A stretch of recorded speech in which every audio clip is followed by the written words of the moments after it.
So we got no special introduction. We're going to go straight into the content because, this is crunch time for the Reggae Boyz. It's no joke thing. We have 2 big games left in this qualifying round to make it to next year's World Cup. And again, I have to start right here, as you see on screen. The biggest area of contention, the biggest issue that everybody and them grandmother have been talking about is once again that midfield for the Reggae Boyz. Only 5 players are called up this time around, and my initial reaction was like so many of my colleagues and many of the fans, that this midfield seem maga and looking too light in terms of creativity. But it's been some days, I've calmed down and I thought about it, and I am not as upset as I was on Saturday. Well, for one, we should be used to this by now. The coach has been doing this for a while now. He's often left the midfield the shortest compared to the rest of the squad. Again, do I have to remind you about that infamous World Cup squad where we basically carried out 3 midfielders? So all of us should not be surprised.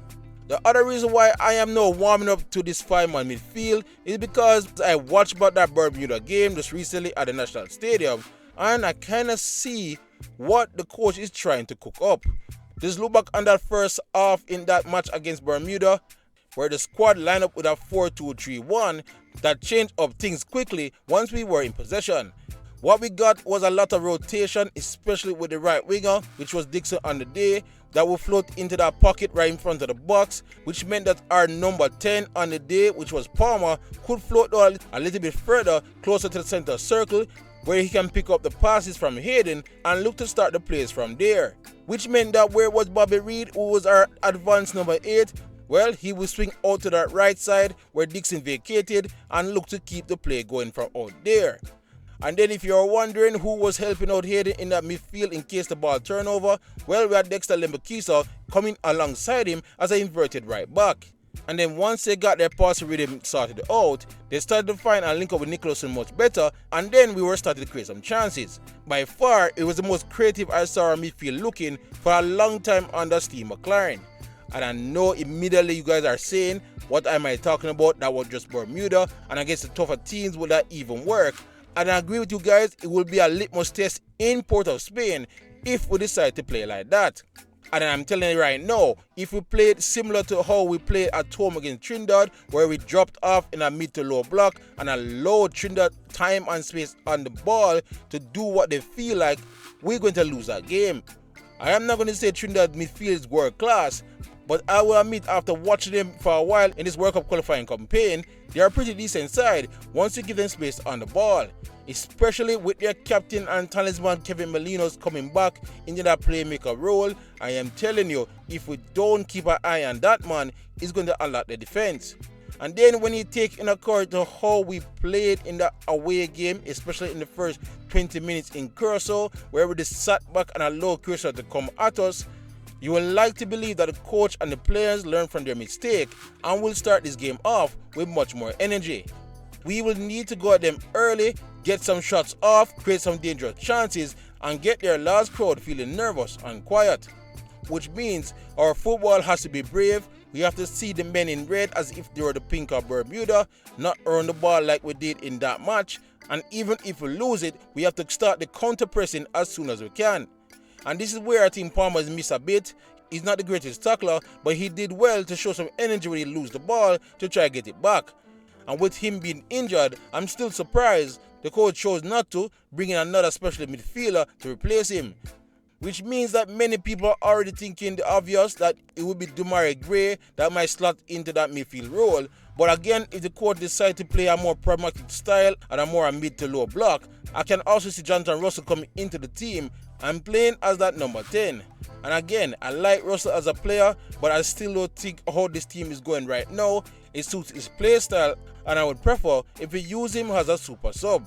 Because if you have Russell there and you're trying to play this quick combination play in that midfield, I don't think he's necessarily equipped to keep that going. But again, if you choose to play a low block and then when we win the ball, we try and knock it long and direct for both Nicholson and Russell, maybe that can work, but it would reek of desperate tactics. But again, this is the preview of Jamaica versus Trinidad, and we have to remember Dwight York has played against us for so many times this year, he definitely knows our strengths and weaknesses by now. We have to be very careful to protect that right-sided gap of the defense where Dexter is going to vacate once he inverted into midfield, because I guarantee you Dwight York along with Melino, Spencer and Garcia are going to target that extra space. I think we'll be keen over there on that right-hand side, and he will have to be switched on for 90 minutes to make sure Trinidad don't get the counter going their way. But overall, it's going to be a fascinating contest, especially in that midfield. I'm curious to see how the coach line up the players to see how we're going to play, if we're going to go at Trinidad or we're going to sit back and allow them to come at us, knowing the fact that we have to leave Port of Spain with at least a point. But anyway, let's go into the 3 key players we have to look out for both teams. I'm going to start out, of course, with the most important player on the Jamaica side, which is Isaac Hayden. I mean, seriously, every day when they showed of the players doing training, I am just hoping to see Isaac Hayden there and looking fit. So far, so good, and I'm hoping not only does he have a stellar game in Trinidad, that he avoids any injuries or records to clear him for Curacao on the following Tuesday. The other player I want to highlight is Shamar Nicholson. Alright, based on what the coach said in that press conference, even calling Bowser the best number 9 in the Caribbean, all signs are pointing to him starting on Thursday. And again, I must admit, against Bermuda, he looked sharp, he looked closer back to his best, and he looks to share good chemistry with Cephas and Dixon, so I'm feeling a bit more confident in him if he does get the start come Thursday night. Speaking of Ronaldo, Cephas is the third key player we have to talk about here in this preview. He's by far the most polarizing player we have in this squad, and while he did great against the lonely Bermuda, this is the big stage against a much better player. He just hope he can rise to the challenge. Can he finally shut up the critics and deliver another impactful game? Well, I'm really hoping he gets it done if he starts on Thursday night. Alright, moving on to the Soca Warriors, and there's only one place to start, and of course that's their captain Kevin Melino. I saw him live just last week Wednesday in the National Stadium, where he led his Defence Force team to a 1-0 victory over Mount Pleasant, and he was by a great distance the best player on the pitch. It doesn't matter that he's 35, he keeps finding those extra pockets of space in and around the box to cause danger, and if necessary he would drop deeper to coordinate the play from there. Jamaica's midfield must keep an eye on him and stop him when the time calls for it if they harbor any hopes of stopping Trinidad's offense in clicking in.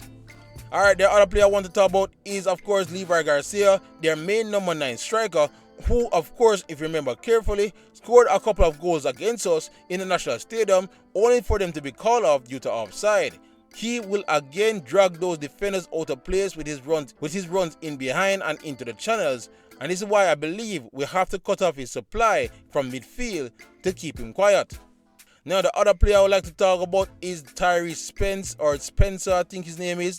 Forgive me if I'm not having it correct at the moment, but he's the left winger that might give us the most trouble in this game, just because he's going to occupy that space where Dexter is going to vacate once he inverts in. He has a lot of pace and he's very decent on the ball, and he's not a bad finisher, as Curacao found out in their last game when he got the crucial goal. What we need to do is just try to push him back on that right hand side, force him to defend more than going forward, and then we might keep him quiet. But he's definitely one of the players to watch for the Soca Warriors. Alright, now I'm going to just finally wrap this up with the projected starting 11. I think Steve McLaren is going to roll out on Thursday. No question asked, unless there's an injury, Captain Andre Blake will be in goal. I think Dexter Lembikisa will keep his spot on right back despite Ian Ferry being there. Then the defense is an interesting one. In the past, I would have preferred Lowe to be in that partnership along with Pinnock or King. But again, Lowe has not been playing much football whatsoever since the last window. So I think we will see King and Pinnock again in the belly of defense.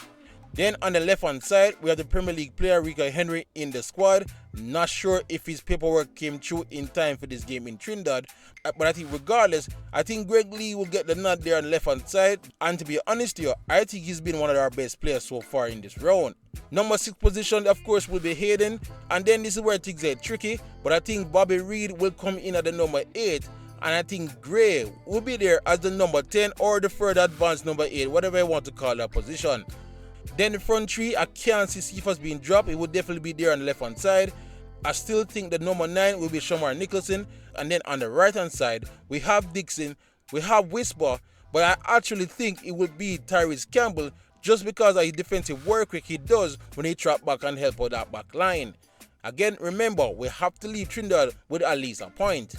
But let me know in the comment section below what you think should be the start 11 and what you believe Steve McLaren going to set up his team to play on Thursday. Do you see him be more attacking or do you see him be more conservative? Otherwise, please like, subscribe and share as we look to keep you all up to date on the Reggae Boyz in these last 2 remaining matches. Otherwise, with great Reggae Boyz content, you're already at the right place, jump in the fun. YouTube, big up yourself.